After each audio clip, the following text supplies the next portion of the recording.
What is up, and welcome back to 24 minutes of A24, the podcast that takes a look at the A24 library 24 minutes at a time. I'm Ethan Simi. It feels so good to hear that. It feels so good. So good. I'm Ben Lawhorn. This week on the pod, we are moving on from the Oscars, sort of, and we are catching up on all the wild A24 news that we've missed and everything that's coming up. The Oscars happened 5 days ago, Ben. I know you just said it feels so good to hear that we are back to being 24 minutes of A24, and I agree with you. But we've got to take a brief interlude here, a little prelude into our A24 kind of return, because the Oscars happened 5 days ago. I need to check in on you mentally. How are you feeling? How are you doing? Have you thought about the Oscars at all over the last 5 days? I'm still holding out hope for Zac Efron for Best Actor, so that's how it's going over here. This is how he can win an Academy Award. If you're in line to vote for Zac Efron, stay in line. That's how I feel about it right now. Do not get out of line. Do not get out of line. It could still happen. No, I feel good. I think the Oscars were good. It was good to talk to you. I know you were down at South by when it all happened, but it was fun to recap it right away. And we said on the episode, I don't think anything happened that was really unexpected. I think one of the biggest things was Emma Stone winning, but I think we all knew that was an option because she had been winning throughout the award season. So nothing crazy like, Jodie Foster winning or something like that. Like everything that happened. The made Naiad sense for the sweep. Most part. Could you imagine? Oh my God. That would have been amazing. That would have been amazing. I feel good about it. It was a good Oscars. Yeah, I feel good about it too. Much like you, I've thought about it, pretty much every day since we recorded. I was down at South by, and we did do our immediate Oscars pod, which was a blast, super fun. Really a test of kind of the human spirit and the human mind to intake a telecast like that and then be like, let me regurgitate all of my thoughts. It is a very tough task, to be honest with you. I have a couple follow-up thoughts that I want to just briefly put out into the world. And then I want to talk about South by Southwest, the film festival that I just went to. Saw a couple A24 movies that are relevant to this pod. Nice. And then we'll talk about just a shit ton of A24 news. Just like strap in, buckle up, because you might have heard this stuff. You probably heard this stuff, but I wouldn't be surprised if we cover some news that has slipped your memory that has come out so long ago. There's stuff on here I didn't know about. So yeah, I can only imagine. We're in the good news cycle here. Okay. First thought of 2024 Oscars. Average 19.5 million viewers, the most watched in 4 years. I think I asked you what your over-under was on 20 million. Is that right? Because I feel like 20 was this break point for me personally. And I thought it was going to go over. We didn't quite get there. We were close. It was very close. I took the under, but it was very, very, very close. I was hopeful that it would be over, but I just felt like it was going to be under. But again, I don't know. This is so interesting. They've just got to link up with a streamer. They've got to get it out there somehow because, SAG or whatever, I know they got numbers from Netflix, I think it was, that they were on. Just put it on a streamer. Let everyone watch it the way they want to. Dude, that's what I'm saying. Look, I just don't think it's too outlandish to be like, let's just have an Academy app. For the day of, just $20 to watch the Academy Awards. I don't think that's too crazy because YouTube TV is $1,000 a minute. So it's crazy. It's insane. So I think if you were $20 to watch the Academy Awards right here on the streamer, the guaranteed 4K stream, guaranteed to be live on time. You get this nice sweet package that goes with it. I feel like that would be pretty assured and give people the numbers. I'm both happy and very afraid with this 19.5 million viewers because it is the most watched in 4 years. That's a good sign. People are tuning in, and I think that's good. Unfortunately, it didn't crack 20 million, and it is still a very, very low number for having Barbenheimer and for having movies that cross the Rubicon of the culture. Yeah. And I think that's a bit worrisome. It also worries me that the Academy is going to see this and they're going to be like, we're up. This is great. Let's just go back to what we know how to do. And I think we were up because we had performances like I'm Just Ken. We had movies like Oppenheimer.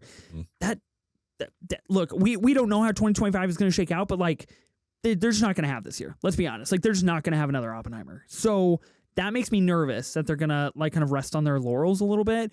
And this would have been the year that we see like 25 million viewers. Like, the Academy Awards are actually back. People actually care. And that did not happen.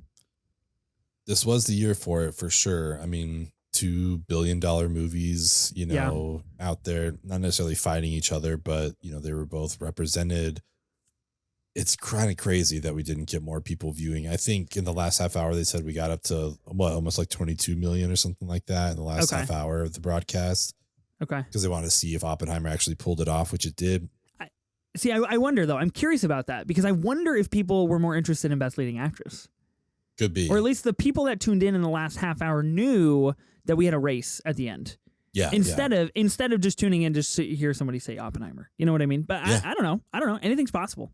To hear Al Pacino stumble through my eyes see Oppenheimer. Where am I?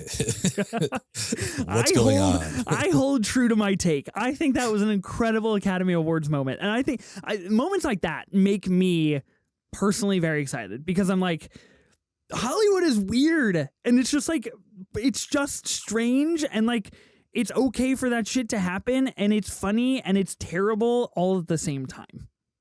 I mean, I'm with you. We need people that are under 60 to be delivering this. That's all I ask for from now on. But we need to run our best picture presenters, like a presidential election. We got to cut them off at some point in time. You know, we got to reinstate a new theme here. There's got to be some sort of test, like. You make people prove they can drive after a certain age. We need to make sure that they can like read an envelope after a certain age. Did you hear what Al Pacino was reportedly doing backstage before he read the Best Picture winner? Oh my God, no, I did not.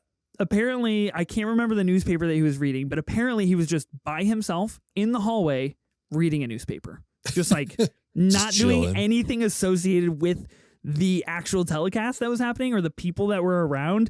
He was just like waiting to go up there and read that envelope for the 14 seconds that he was on camera. That's crazy. The dude's been around so long. He's so jaded about the Oscars. Like, whatever, he really is. You know? Yeah. He's like, I won my stuff. I don't need this. Oh, I love it. Okay. The other point that I wanted to mention, Al Pacino is one of them. So I'm glad we covered that. Last point, Christopher Nolan walks away with close to $100 million in his pocket after an Oscar bonus for Oppenheimer. That's just fucking insane, honestly. That's nuts, dude. Like, for that movie, not that that's not a good movie, but I mean in the context of like, who would make $100 million off a biopic? You know what I mean? Right. Like, that's what's insane here. Like, it's just, who would ever think you could do something like that? But it's well deserved. It was a great movie, and it obviously won Best Picture. Like, I'm glad he's getting paid. That's the way to go. I just can't. Like, he's got to have the biggest blank check in Hollywood right now to just like do whatever he does next. Reportedly, he's already writing a television show. Did I read that correctly, or is he formatting it into a movie? It's based on a prior existing like IP or project. Interesting. So he's working, he's staying busy, and I'm sure he's putting that $100 million to use. I wouldn't be surprised. Yeah. Oppenheimer. Look at this. Okay. So you own the Oppenheimer Steelbook now. The look, here's the thing. Okay. not all of us are so blessed. And the gods smile upon us once we've seen the movie twice. And they're like, here, we bless you. Multiple times. I've seen it. That's how I like to refer to this. I've seen it multiple times.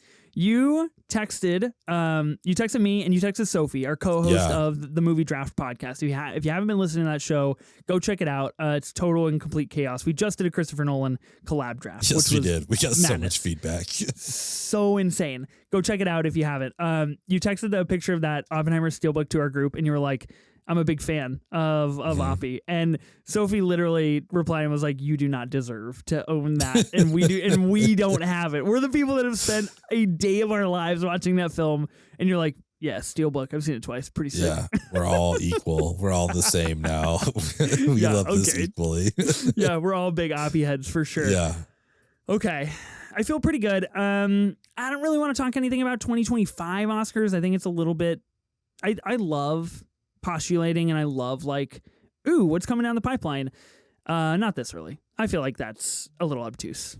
It seems, I mean, obviously I feel like Dune will be there for all the below the line stuff, but who knows what else is going to happen in the next 9 months. Like, it's crazy to think about. Megalopolis, best picture. Book it now. Let's make a bet on it. Let's do that. What do you want to bet? I don't know. I have no idea. But I want some good odds on that because I'm risking it. Like, I'm sticking my neck out there for the Megalopolis. You really are. You really are. Like 1 in 20. I just trust like my boy. I just Francis. Francis, he hasn't done anything wrong since 1980. So yeah, this is the year for him to come back. Totally. Yeah. He's gonna rule Hollywood for sure. Okay. Let's talk about A24 stuff. Let's talk about South by Southwest really quick. Yeah. I just got back from South by Southwest last night. I was there for a week. I was covering it for the website that I write for called agentsoffandom.com. You go check it out. I've got some reviews up there already for the big headliners that came out. Roadhouse, Monkey Man, The Fall Guy. Some really exciting movies that are coming in the coming weeks. But I did see 2 A24 movies that are not coming out. One of them for a few months and the other one, I don't know. We'll see. No release date yet. So I got the chance to see Sing Sing, which comes out in July, starring Coleman Domingo. It's about Sing Sing Correctional Facility and how the inmates and incarcerated prisoners of that facility use an artistic rehabilitation program to put on plays and essentially work through grief and trauma and find identity in becoming human and not incarcerated prisoners. Nice. It was my second favorite film of South by, and I saw like a lot of movies at South by. It is great, and I really cannot wait to talk about it on this pod in July, specifically because I'm really curious what you're going to think of the film. Yeah, I mean, I'm excited. Colin Domingo's, that's our Euphoria guy, right? Like he's solid. The little I saw coming out of it, I mean, no, again, we don't want to talk about the Oscars, but people are like, get him in that race, man, because apparently he was awesome. I'll tell you, I'm working on my Sing Sing review right now for the site. It's in there. I baked that in there. It's not that far fetched. Just to put it out there. So cool. I won't talk too much more about it. There is a trailer out there, so you can check out the trailer. It comes out in July, and it is going to be a huge A24 hit for sure. I also saw the world premiere of Y2K. This is Kyle Mooney's directorial debut. Starring Rachel Zegler and a few other known people. Basically like a high school comedy. What if Y2K actually happened? And robots like started taking over the world. I have a review out. Do you want to know what I think, or should we save it for the Y2K pod at some point in the future, even though we don't know when that is? I have a feeling just from your tweet that I understand what you think about it. I think maybe we save it for the full pod. Here's my question though, in seeing the reviews that I've seen from people, is I wonder how much age is playing an issue in this. Like for those of us that are Kyle Mooney's age, is it really good? Because it seemed like those people were just like, oh, the nostalgia, yeah, if I can hit, like it was great. And then it felt like maybe the younger demographic was like, I didn't get it. Like it was fine. It was whatever. I'm curious. I have no idea. I'm not saying that's the situation here, but from the reviews that I saw coming out of South by, like, oh, I'm really curious how much that'll play into how much you enjoy the movie. Yeah, I could see that being a big sticking point. I kind of felt like I was in both camps a little bit. I really loved the first 20 minutes and then didn't really love the rest. I'll just leave it at that. What I will say about Y2K is that it's got really good potential to be a, hey, do you want to come over and smoke some weed and watch a movie? And that movie seems like it would hit. That's a great subgenre. If you're trying to do that. So yeah, really niche subgenre that I think would hit really well if that's your plan. Unfortunately for me, that was not the plan. And I watched it with 1,200 other people at 10 p.m. at night. Nice. I missed a couple A24 movies that they had there. I saw the TV Glow. They gave one screening of this. It premiered at Sundance this year. It is being hailed as an incredible like queer horror film that really kind of redefines the genre. They had one screening of this, and it was during the Oscars. And why did they do that? I think that was terrible. I think they did it because they knew what they were doing. So I missed it. So unfortunately, didn't get the chance to see it. This is going to come out May 3rd, I believe. So we only have to wait a couple more months, really, 2.5 more months. But from the people that saw it at South by that did not see it at Sundance, and the people that I talked to, they reaffirmed this shit is money. Nice. So I can't wait for that. I'm pretty excited. Are you looking forward to that movie? Yeah, very much so. I don't know a lot about it. I think I'm trying to go in as blind as possible, but seeing the reviews, I'm stoked. Yeah, same. I'm trying not to see anything else. I saw the trailer. Did you watch the trailer yet? No, I haven't seen the trailer. Oh wow. Okay. So I'm trying to stay really, People started talking about it after their screening, like the next day, and they had assumed like everybody had seen it at South by, and I was like, shut the fuck up. Like, I did not see this movie. I don't want to know anything about it.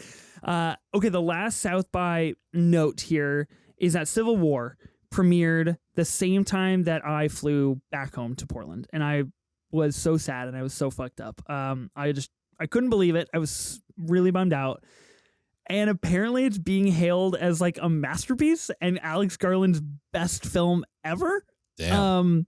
Question mark? Like, how do we feel about this reception? Because people are hyped as shit on Civil War. I mean, I feel good about it. Nobody was saying that about Men, so I don't think we have to worry about like falling into the same trap. Wow, or anything. Men catching strays. Hey, I'm not talking about that. Come on. Listen. We got to preserve what we have. I know. I mean, we got to be thankful for everything, but I'm hopeful that this thing is as fantastic as all the reviews are saying. I'm very much looking forward to this. I love Alex Garland, Ex Machina, Annihilation. Those are great devs. And I think this will, I don't know, this is probably I want to say it might be my most anticipated of 2024. This movie. Ooh. I mean, we get Kiki and Jesse together, you know what I mean? Like, he's got those heart glasses on. Like, come on, I'm looking forward to it. Kaylee Spaney. Offer me. I'm interested. I heard from the reviews that I've read and from what I've heard about South by, I don't know any spoilers, so we don't have to worry about like going into that territory. I did hear the final little bit of the film takes a drastic, you'll never guess where we're going turn, and I'm like trying to imagine what that is, and I just have no idea. No clue, like where Garland's gonna head, because you could say the same thing about Men, right? You could be like, well, the last 20 minutes, you'll never guess what happens. Yeah, and you really would. You really would never guess. Like, you could stick me in a room for 1,000 years, and I would never guess that is what we're gonna get at the end of Men. So hearing that Civil War might be the same is interesting. They did show it in IMAX at South by. It is the only world premiere that happened in an IMAX theater, which I find really interesting because A24 is heavily pushing the IMAX release of this. It will be an IMAX nationwide on April 12th. Nice. It is really, I know Beau's Afraid went to IMAX, and I know there's some other IMAX things. We're actually going to talk about some IMAX re-releases here in a second. But I find it curious from A24, a distributor not known for its big, bombastic, boisterous films, to be like, yo, this is our most expensive movie ever. It's probably by one of our more divisive filmmakers, and we're throwing it on IMAX. You have to see it on IMAX. I find that so fascinating. Me too. I think it's cool. I think they've listened to what people want, which is a theater experience. I feel like that's what this is, and I'm looking forward to it. Like, I think it's going to be so interesting to see. Maybe it's them also dipping their toes, because they talked about wanting to get into action films and things like that. Yeah. So maybe this is like a little dip the toe in IMAX and see what this is like. Because I feel like there's going to be some good action in here as well. So I'm stoked on it. I think it's just a win for the audience. Yeah, I'm really excited. Like I said, nationwide April 12th. We're not going to be covering it here on the show until the following week, so we'll be missing it on opening weekend. Unfortunately, I have to travel for work, and I just can't make it work on the pod. So we'll cover it afterwards, I believe on the 19th or whenever that episode drops. So you all have listeners will have time to see it, time to take it in, maybe see it again before we talk about it here on the show. I was going to ask you, how would you feel? Because we just talked about our pod schedule. Here's a little bit like under the covers here. We just talked about our pod schedule before we recorded this, and we're like, cool, this is what the next like 3 months on this show look like. How opposed would you be to doing a Men revisit before Civil War? Wow. Wouldn't that be interesting? That would be an interesting revisit. I'm into it. I'm down. I'd like to know what people think. Like that's as far as Garland movies, it's the one that's got to get talked about least. So it would be interesting to go back and visit it. Right. Again. I think that we should do that. I think it'd be fascinating. DM us on Twitter or let us know on Twitter, Instagram, whatever, if we should do that. And if I don't hear from anybody, we're gonna do it because I'm pretty convinced I sold myself already. I need that in my life. Okay, that was my South by. It was great. It was a wonderful time. Shout out everybody that I met there. If you listen to this show, if you listen to the pod, you know who you are, and you are fantastic. It was a great film festival. Maybe one day we'll be lucky enough to do a live pod from a film fest, Ben. Let's make it happen. I got those fly Bennies. Let's go down there. Let's do it. Let's do it. I would love that. Okay, A24 News. Are you ready to jump in? I'm ready. It's time. Oh, there's so much, so many things. Okay, I have to scroll the notes to see all of these things that we're gonna get to here. Okay, I mentioned IMAX. Yeah. Ben, we're getting IMAX re-releases of 3 truly iconic A24 films. I've never been so sad to not be included in a Wii because as far as I can tell, Utah's not getting these, which sucks so bad. Come on, A24. Bring them to Utah. Make it happen. Let's do all 50 states. Come on. Ex Machina is coming to IMAX on March 27th. Now, all of these are going to be one-night exclusive events only. Ex Machina coming to March 27th. I already bought my ticket. I'm front and center. I was the first person to buy a ticket at my theater. Very exciting. I actually don't know if that's exciting or sad. Either way, I will be there and I will be greatly looking forward to it. Hereditary is coming to IMAX on April 24th. Now, Hereditary and the next film specifically have never shown in IMAX. At least that's what the call out is from A24. They've been remastered, reformatted for IMAX, which I think is really interesting.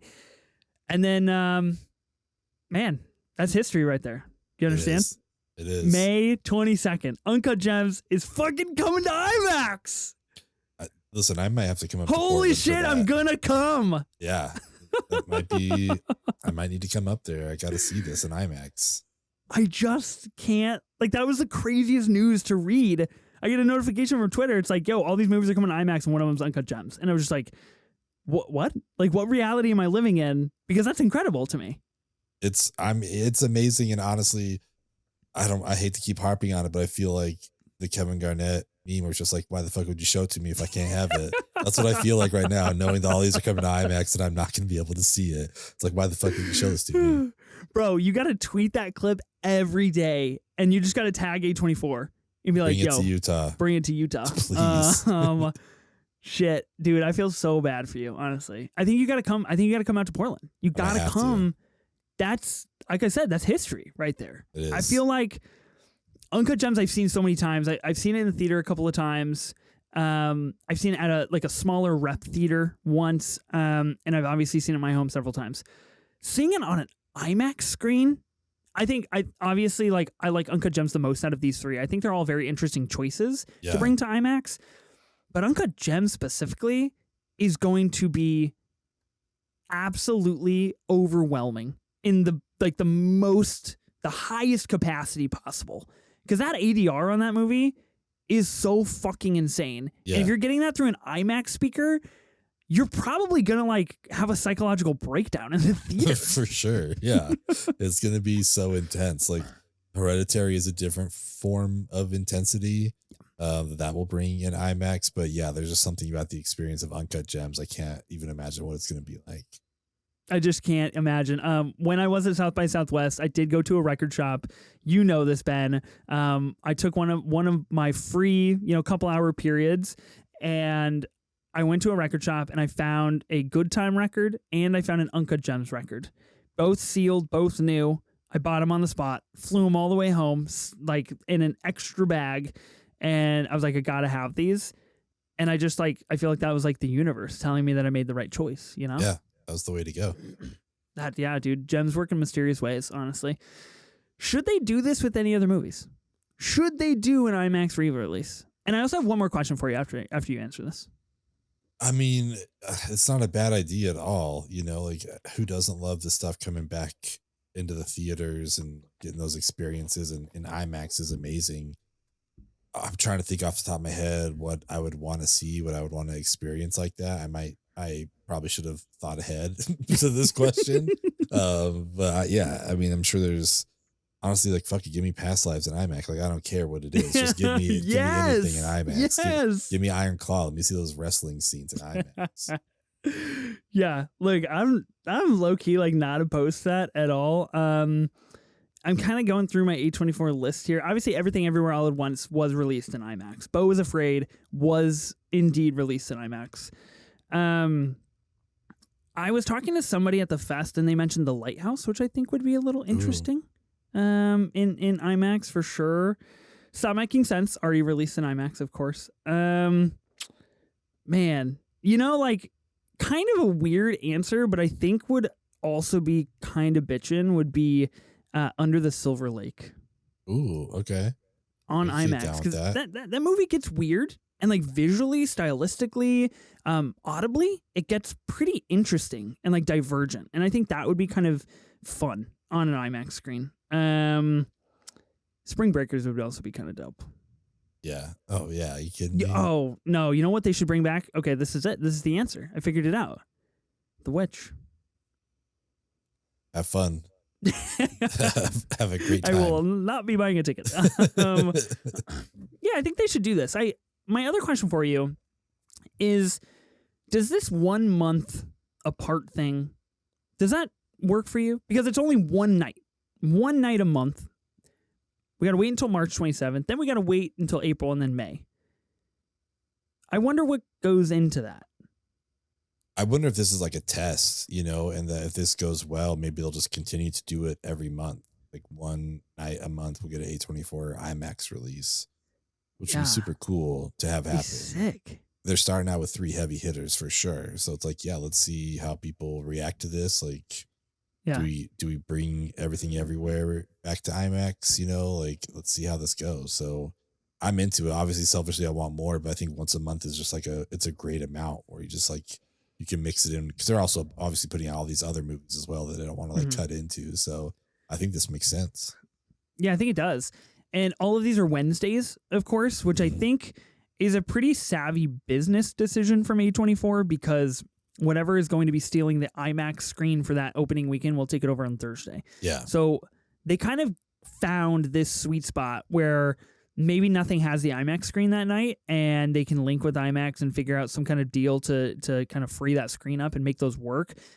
Obviously, Utah wasn't in the contract here for whatever reason. We have IMAX screens. Like, come on. I think that's crazy, because really there's only one IMAX screen in Portland, and but we do get all of these events, which I think is really interesting. Yeah, it does feel like a little bit of a test, and I think once a month would be really cool. And I think, to your point, with the heavy hitters, if we start getting into like July, August, so we get into like November, December, and they continue with this and they continue to do the once a month, you could see some really fascinating IMAX choices that A, you might never have been able to see in IMAX before, and B, could kind of garner this like re-spark of not necessarily A24, but maybe like the film itself, of like, oh yeah, this is a really good film, or like, oh, I can't believe I never saw this out of the A24 library, or like anything like that, where I think they could really capitalize on the IMAX of everything. I'm pretty fucking excited, to say the least. I think I figured out what I want to watch in IMAX. Really? Yeah, and they could even play into the name with this as well, because I want to see Climax in IMAX. Yo, let's fucking go. Can you imagine how insane that would be? I had such a hard time watching that on my TV. Oh my God. I would literally have a heart attack. That movie's insane. I fucking hate that movie. It is such a good movie, but it is so terrible. Like, it's right there. Climax in IMAX. Like, make it happen. Wow. You should trademark that, honestly. Don't sell that shit for free. Yeah, bring it to Utah. Yeah, it's the only way you can have that, if you bring it to Utah. There you go. There's your clause right there, your clause in the contract. Okay, upcoming A24 releases. Let's talk about some things that are coming up. Of course, we have lots of things that are coming up, quote unquote, that we like don't know any information for that we'll get into here in a second. But here's what we have dates for that are coming up. March 29th, we've got Steve, the Steve Martin documentary. April, I believe a 2-part documentary. 2-part, yeah. Is that correct? Okay. April 12th, Civil War, like we mentioned. May 3rd, I saw the TV Glow. We talked about that a little bit. June 21st, this movie called Janet Planet. I believe it played at New York Film Festival last year. I don't know if it premiered there or not. It might have premiered at TIFF, but it played there as well. We don't have any information on that movie, really. No trailer or anything like that. July 5th, Maxine. And July, some point, would be Sing Sing. I know we talked about that. Out of this list, of course, we'll be covering all of those here on this show. Out of this specific list, which one are you the most excited for? I mean, it's still Civil War, I think, for me. That's the thing I'm looking forward to the most. But I love a good documentary. So I'm very excited for Steve as well. Okay. Yeah. I'm more so interested in Steve as Steve Martin's comedy was just like before my time. I wasn't like really raised on it. I never really got into it. And so I'm much more interested at coming at it from that angle instead of being like, oh yeah, I love this guy. Like, oh, I can't wait to like reconnect. I'm really fascinated to be like, oh wow, I missed a whole generation of this thing that Steve Martin was. Yeah, low key, I'm still the most excited for Civil War. I know I've seen Sing Sing, so that kind of like knocks it out of the running for me a little bit. But I think Civil War is going to be incredible. Maxine, going to be good. Let's do it. Trilogy. I feel like he's 2 for 2 so far.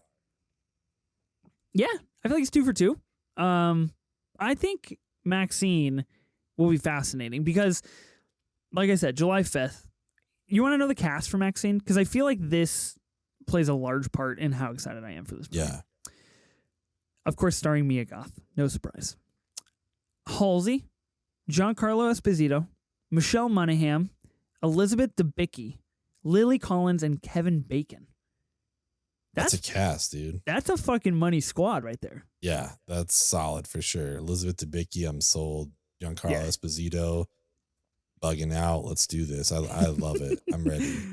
I think it's going to be cool. And it's set in like the 80s, which I think is going to be really interesting for Ty West and like the story of this character, story of Maxine. Honestly, I'm the most excited to see Elizabeth Debicki because everybody knows my Tenet take on Elizabeth Debicki. Like, let's just let her look tall and beautiful in a movie. And she rarely gets to do that. And I really hope we get to do that in Maxine. I think it'll be good. July, interesting release date for that movie. Yeah. When did Pearl and X come out? Do you remember? Were they around the same time? I want to say they're summertime releases, but I don't remember for sure. But we can look it up and see. Yeah. Interesting. Okay. Ari Aster's next film. Talking about a guy that's 2 for 2 to a guy that is not. Ari Aster's next film is called Eddington. This was pretty big news the other day when it was announced. Starring Emma Stone, Pedro Pascal, Austin Butler, and Joaquin Phoenix. I believe it's being touted as like some type of Western, if I remember correctly. And it is essentially begun pre-production. It's getting pretty close to filming. A24 tweeted out like a marker board. This cast is kind of stupid, and the fact that it's Ari Aster doing another non-genre piece, fascinating to me.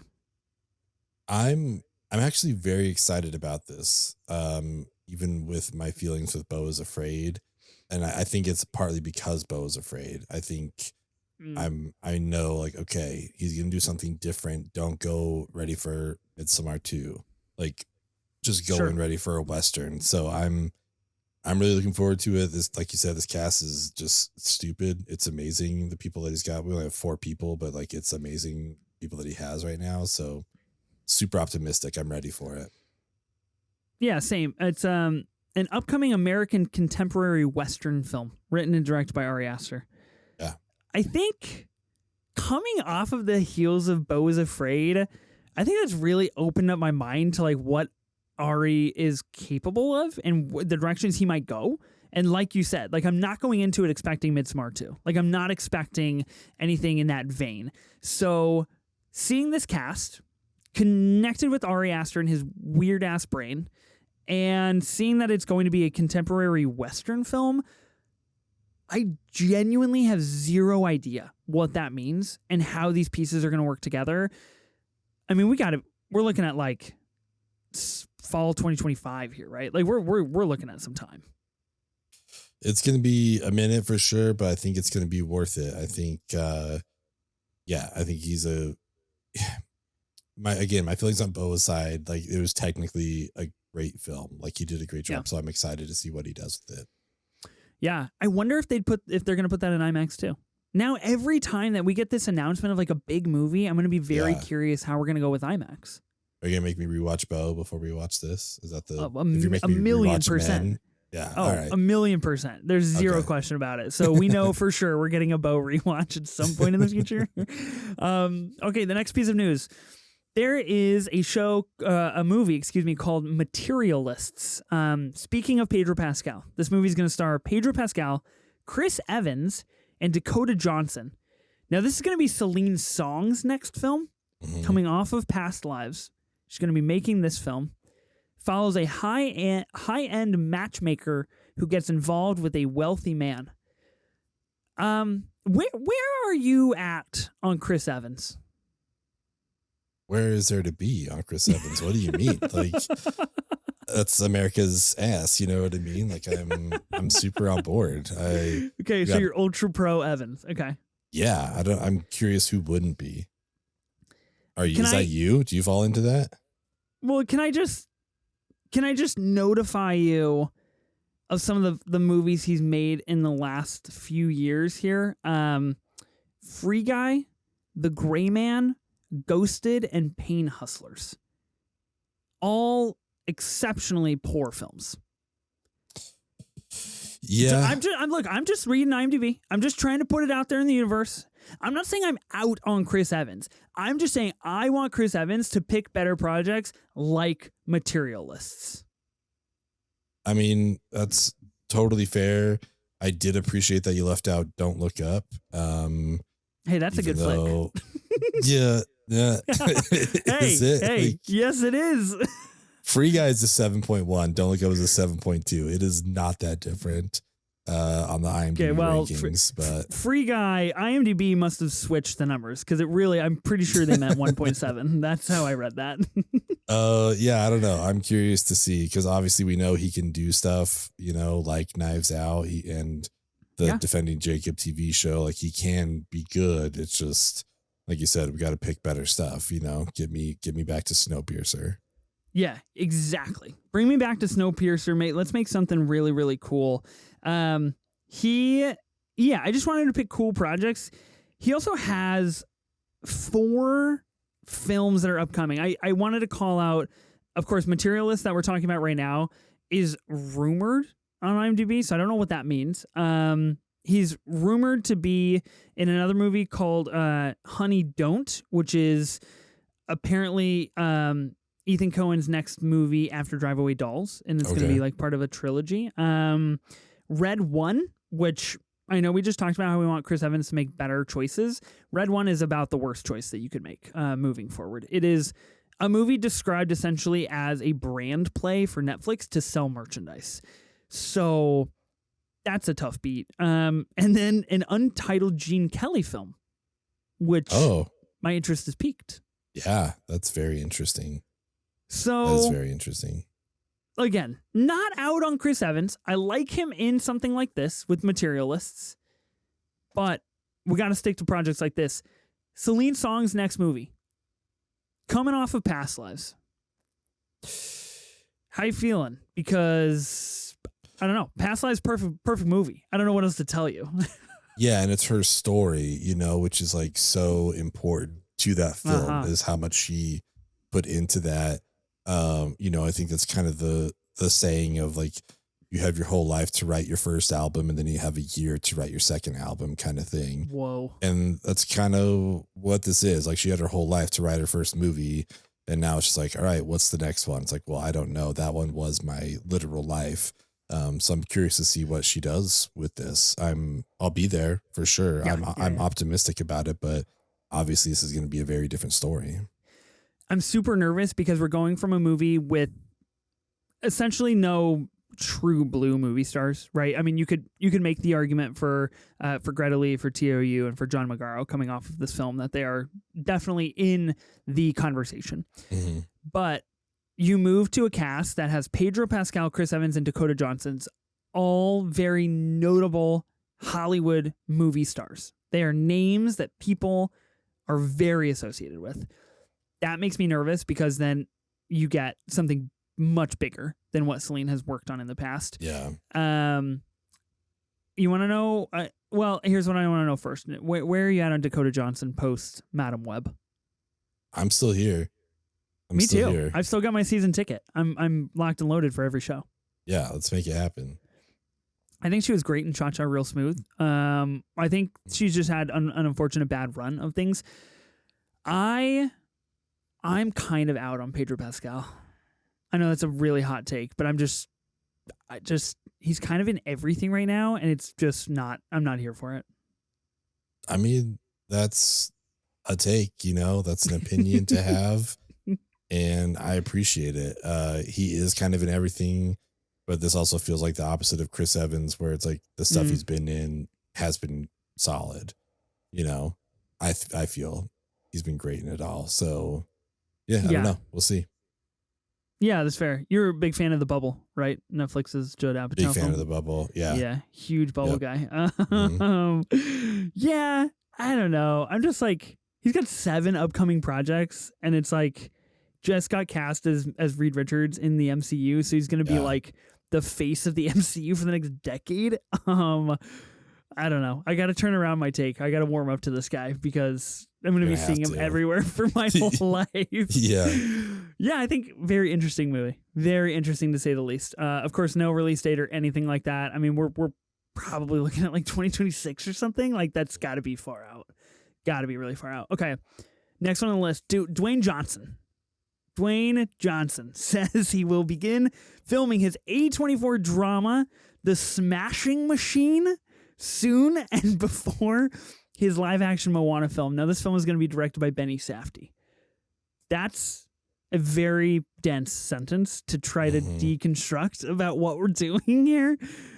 The Smashing Machine, good title.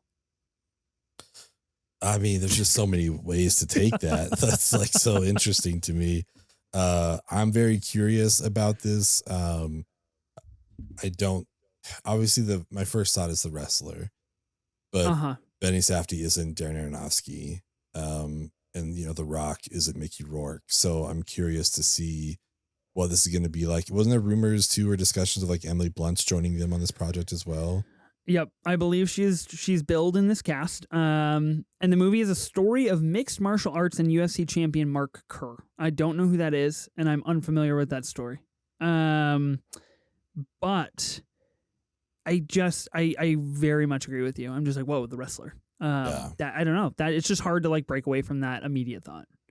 Yeah, I mean, I'll be there. You know what I mean? Like, I think he can have the chops if he needs to. I like his chemistry with Emily Blunt. Like, Jungle Cruise, I had a good time with. They work well together. So I'm curious. I do like Jungle Cruise. This is a very different vibe. That's a fun movie, honestly. It is. Yeah, it is. It's fun. I'm all about Jungle Cruise too. I know Dwayne just came out the other day and was like, I don't know. We got to ask Disney if we're making it. And I'm like, yeah, let's fucking book it. Let's do it. Let's make it happen. Yeah. Let's make it happen. Let's do it. Yeah, I'm here for it though. Yeah, I'm here for it. IMDb says 2025. That might be happening, might not.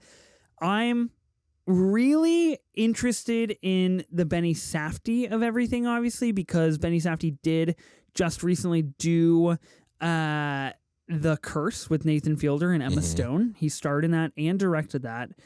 And obviously Benny brings something really interesting and weird to everything that he does. I have no idea what this is going to be because it's essentially a biopic. And I'm not saying I don't know if Benny can do it, but I don't know if Benny can do it. That's what I'm nervous about. We'll see. Yeah, that was his first solo stuff, right? Was The Curse. So I believe so. This will be the first movie that he does on his own. So I'm very curious about it.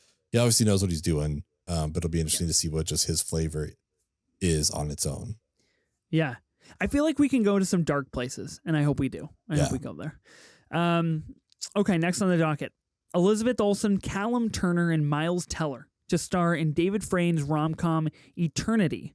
The film is set in a world where everyone must decide who they want to spend eternity with. Now, this news just came out like last week, fairly new. I sent you a DM and I was like, so The Lobster. Yeah, exactly. That's pretty much all I can think of here. You guys already made this movie. What are you doing? Like, what is A24 is probably like, yo, pretty good flick. Let's just run it back and put in some new people and make it cool and not awkward. Yeah, exactly. Yeah, I don't know. I'm curious about this. I'm, here for Elizabeth Olsen and Miles Teller. I'm not very familiar with Callum Turner, but I'm sure he's fantastic. And yeah, this is an interesting topic for a film. I'm curious what that means, like for picking someone for eternity, because to an extent that just sounds like what dating is, getting married and stuff. So I don't know. I'm curious. So low key, just like a biopic about an average person's life is where we're going with this one. You bring up an interesting point because it is, of course, titled Eternity. It talks about who they want to spend eternity with. It is a romantic comedy. I wonder like how much time we traverse in the film, and I wonder how like that's tackled. Obviously, I would be really interested to see if like we actually tackle eternity. You know what I mean? Like if we have a sci-fi element where it's like, oh, literally eternity, like ever and ever, not just like until you die, but like, guess what? You're never going to die. And this is the person that wherever you go or whatever it is, this is literally the person you're with forever and ever. I think that could be interesting. David Frayn has not really done anything that I'm familiar with. He's done Dating Amber and The Cured. I don't know those films. Yeah, so, I don't know that I've heard of them before. Yeah. Interesting. I'm always pro Miles Teller. I love my boy Miles. I know he's making some pretty poor personal decisions out there in the world. But, Spiderhead, what could have been great, but he was good in it. I think he was good in it. And Elizabeth Olsen. Always want her in more things. For sure. Okay. I feel pretty good about it. Yeah, I feel pretty good. We talked about Maxine, of course. Denzel Washington will star in Spike Lee's High and Low. This film is going to be a remake of Akira Kurosawa's crime thriller of the same name. Have you seen the original of this film? I love it. It's one of Kurosawa's best films, hands down. Wow. Okay. I need to watch it then. I haven't seen it yet. Yeah. Yeah, I'm curious. I'm skeptical about this. Because didn't Spike do the Old Boy remake? I believe so. I believe Josh he Brolin did. And Elizabeth Olsen, speaking of. Bad break. So that's kind of rough, if we're getting the Old Boy treatment on this movie, like that's kind of a bummer, but we'll see what happens, I guess. Okay, but Denzel. You got Denzel on this. You got to remember the last time Denzel worked with A24, Tragedy of Macbeth. Yeah. Kind of an absolute heater of a film. Yeah, I'm with you. A movie that nobody saw, by the way, because A24 was just like, yo, let's stick it on Apple real quick in the week between Christmas and New Year's Eve. Yeah. And let's get a nom for some Oscars, but we're just going to throw it on the platform. But no one's going to see this. I think we were the two people that saw that movie. I really think we were. We were so hyped about it. We saw it like nobody talked about it. And I was like, guys, what are we doing? What's happening here? Yeah, I don't know. It's hard not to be pessimistic, just like Spike wanting to redo one of the greatest directors of all time, one of his best films. I don't know, man. I'm curious, but I'm not optimistic. Okay, here's the thing. So Akira Kurosawa's High and Low is like number 3 or 4 or whatever on Letterboxd's most watched films or like most popular films of all time. It's currently sitting at a 4.6 on Letterboxd, which is like almost as good as you can get, to be honest. Yeah. That's insane. And just knowing that, I think it's kind of dumb to try to like remake it with Denzel. But you know what? I'll watch this. I'll check back in because I have a feeling once I watch this, I'm going to be like, well, that's stupid. Why would anybody want to remake that? Yeah. But again, I don't know. Could be good. Maybe. I don't know. Denzel's staying booked and busy. That's cool. I'm happy with that. I love it. Love to see that. Okay. Speaking of people staying booked and busy, coming fresh off of a failed Oscar rise here, Charles Melton is going to star in an untitled war film for A24. Ray Mendoza and Alex Garland are directing the film together. Charles Melton in a war film. I didn't expect that to be coming down the pipeline anytime soon, but here we are. Yeah, I mean, he was great. May December, he was awesome. He was arguably deserved a supporting actor nom. I'm really curious about this Alex Garland Ray Mendoza matchup because Ray Mendoza, from what I can see, has not directed anything before. He's just produced some stuff. So I'm curious how much they're sharing versus how much Alex Garland is doing. That'll be kind of interesting, especially coming off Civil War, stuff like that. Maybe this is kind of the action film that A24 is talking about getting into. Yeah, interesting. But I'm excited for Charles Melton to have a chance to carry a movie. So here's the thing about Ray Mendoza. If you look at his IMDb, he is a producer in 5 films. He's additional crew on some things, like a tech advisor most of the time. And then he also is listed as a stunt coordinator for 6 films. So I like where you're headed. I like where your brain's at of like, oh, this is that new era A24 action that we're talking about. Of course, I'm very intrigued by the Alex Garland of everything. I think it's really fascinating that he is going to make Civil War and then go on to make another war film.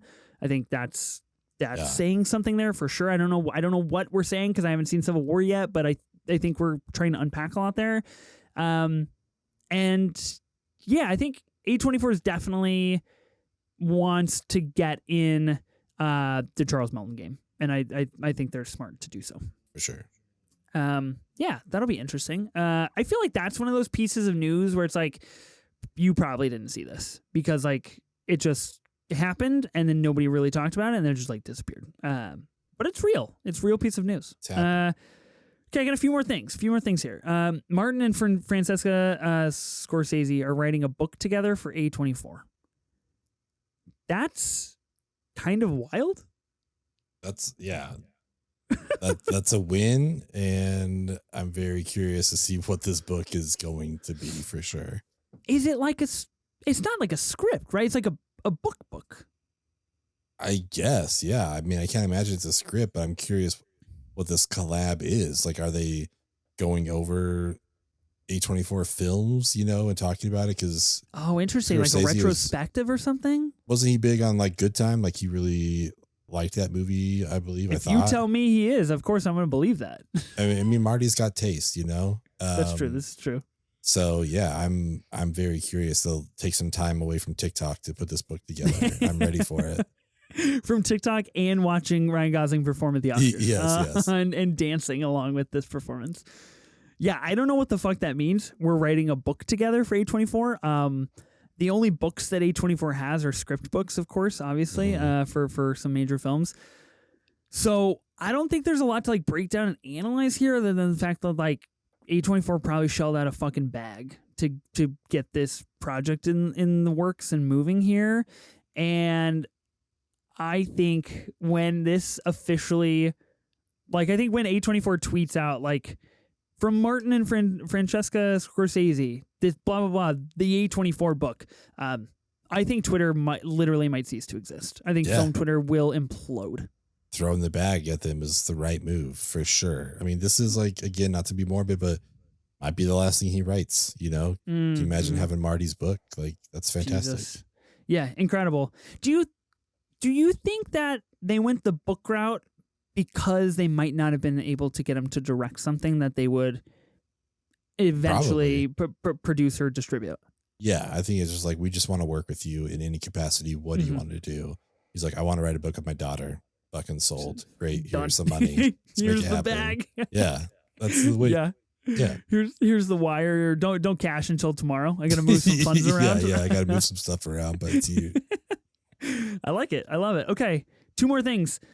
Margot's got money troubles. I'm really interested. I'm really excited to talk about this one. Elle Fanning and Nicole Kidman to star in Apple TV Plus series produced by A24.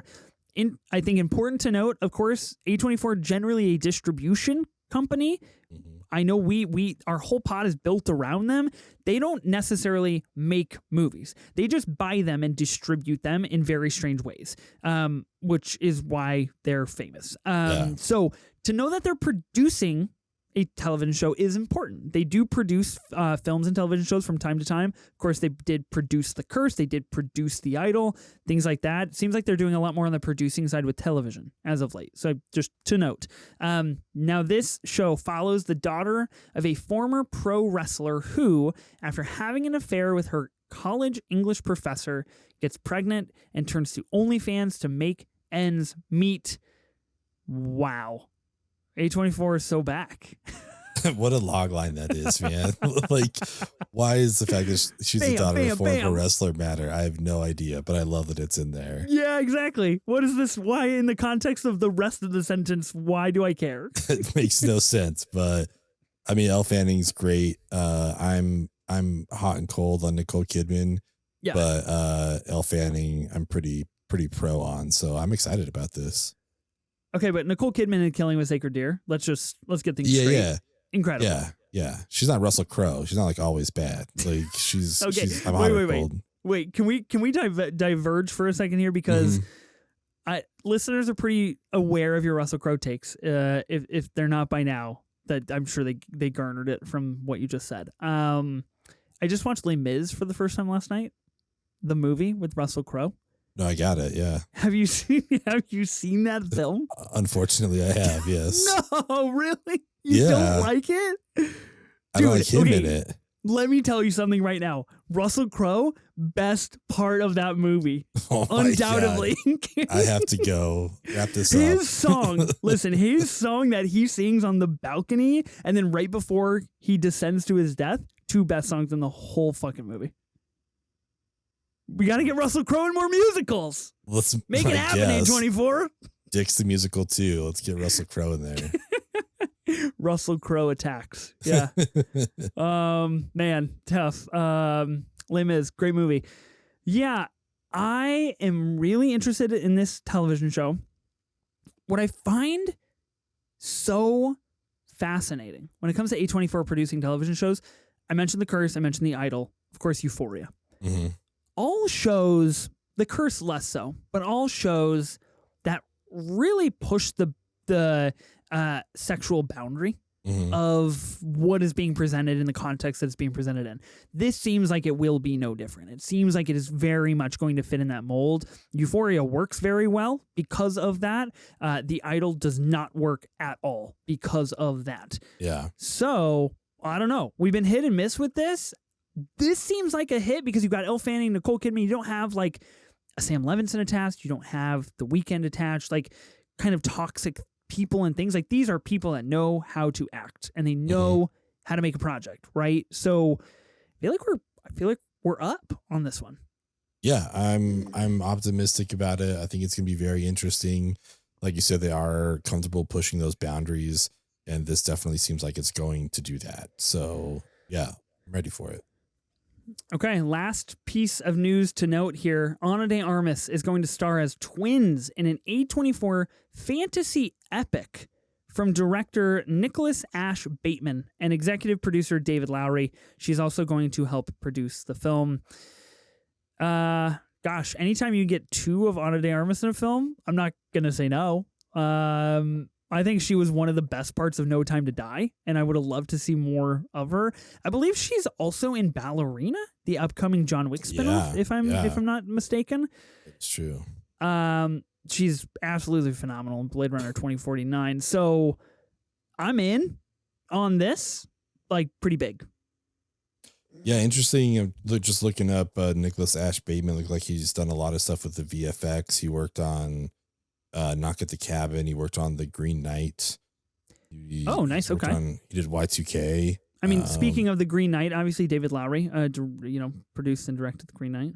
Yeah. So yeah, kind of interesting. There's, still working together on this fantasy epic. Like you said, anytime you get two of her is fantastic. I think she's a wonderful actor. So yeah, I'm on board. Yeah.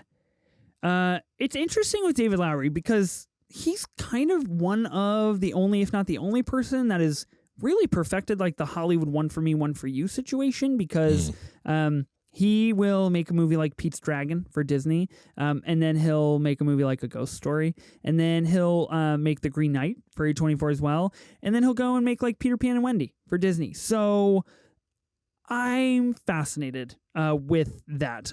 He apparently is also directing a episode of Skeleton Crew, one of the new Star Wars movie or television shows, excuse me. So yeah, I think it'd be a little bit of a mixed bag with David Lowery, but I'm very pro on the Green Knight. So I feel like if we keep that energy, that's good. Man, look at the other movie that's coming up though. Mother Mary follows the relationship between a fictional musician and and a famous fashion designer, starring Anne Hathaway and Hunter Schafer. Oh fuck!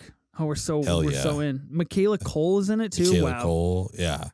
Oh my god. Okay, wait. So I'm okay. David Lowery's got it. We figured it out. No more one for me, one for you. Just all for me, none for you. Yeah, it's all me now.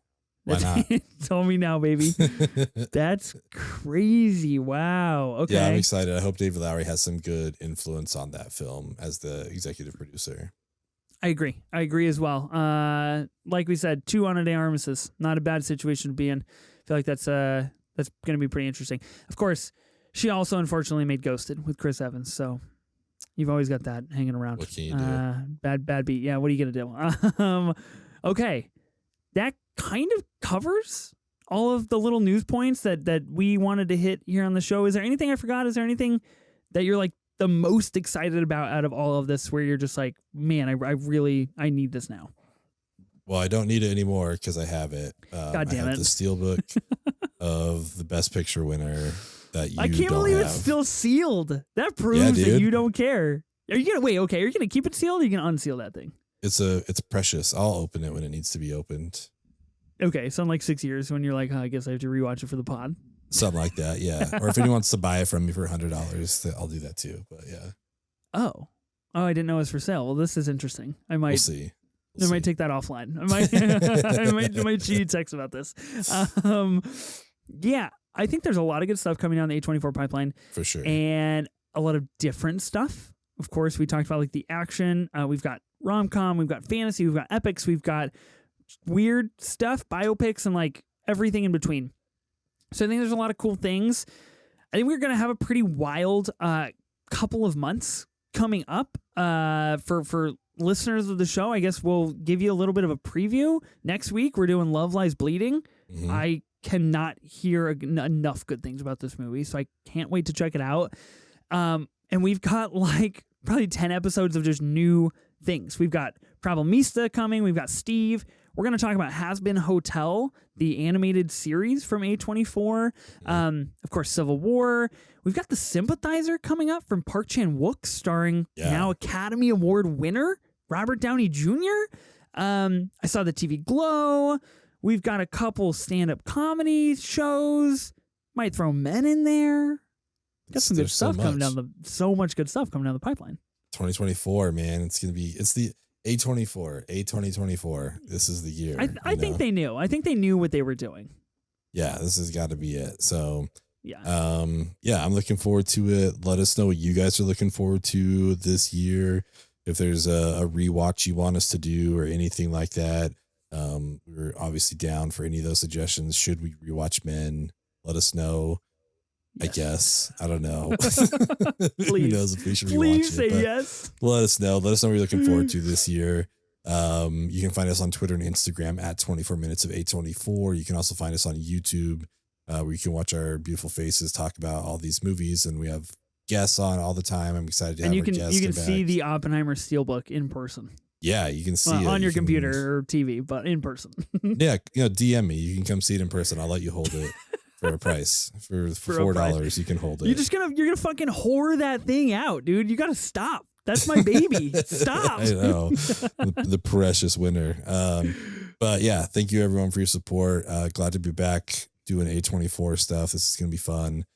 Yeah, thank you all. I am Ben Lawhorn, and I am Ethan Simi. Spring break forever, bitches. Feels so that felt good to good. hear that again. Felt so good to say that.